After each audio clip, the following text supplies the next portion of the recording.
হবিগঞ্জের শায়েস্তাগঞ্জ পৌরসভার উবাহাটা মৌজার RS 237 দাগের সরকারি রাস্তার প্রবেশ মুখে অবৈধ স্থাপনা উচ্ছেদের দাবিতে প্রশাসনের কাছে স্মারকলিপি দিয়েছেন এলাকাবাসী।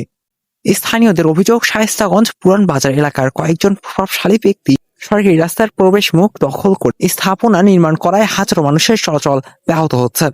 অ্যাম্বুলেন্স, ফায়ার সার্ভিসের গাড়ি, নির্মাণ সামগ্রী, যানবাহন, এমনকি রোগী ও মরদেহ বহনেও চরম ভোগান্তি পোহাতে হচ্ছে। এলাকাবাসী জানান, বিষয়টি নিয়ে দীর্ঘদিন ধরে অভিযোগ করা হলেও এখনো কার্যকর ব্যবস্থা নেওয়া হয়নি। যদিও জেলা প্রশাসনের নির্দেশে জরিপ ও তদন্ত শেষে অবৈধ স্থাপনা উচ্ছেদের জন্য নোটিশ প্রদান করা হয়েছে এবং এ বিষয়ে উচ্ছেদ মামলাও রুজু হয়েছে। তাদের দাবি, গত 7 জুন উচ্ছেদ অভিযানের জন্য নির্বাহী ম্যাজিস্ট্রেট নিয়োগ দেওয়া হলেও প্রশাসনিক জটিলতায় এখনো অভিযান শুরু হয়নি। এতে জনমনে ক্ষোভ ও হতাশ বাড়ছে।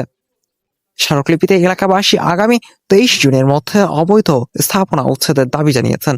অন্যথায় তারা শায়েস্তাগঞ্জ পুরান বাজার এলাকায় হবিগঞ্জ শায়েস্তাগঞ্জ আঞ্চলিক মহাসড়কে মানববন্ধন ও শান্তিপূর্ণ সড়ক অবরোধ কর্মসূচি পালনের ঘোষণা দিয়েছেন। এ বিষয়ে দ্রুত ব্যবস্থা গ্রহণ করে জনদুর্ভোগ নিরসনের জন্য সংশ্লিষ্ট প্রশাসনের হস্তক্ষেপ কামনা করছেন স্থানীয় এলাকাবাসী। আব্দুল আল জাকারিয়া, ডেস্ক নিউজ, চেকপোস্ট।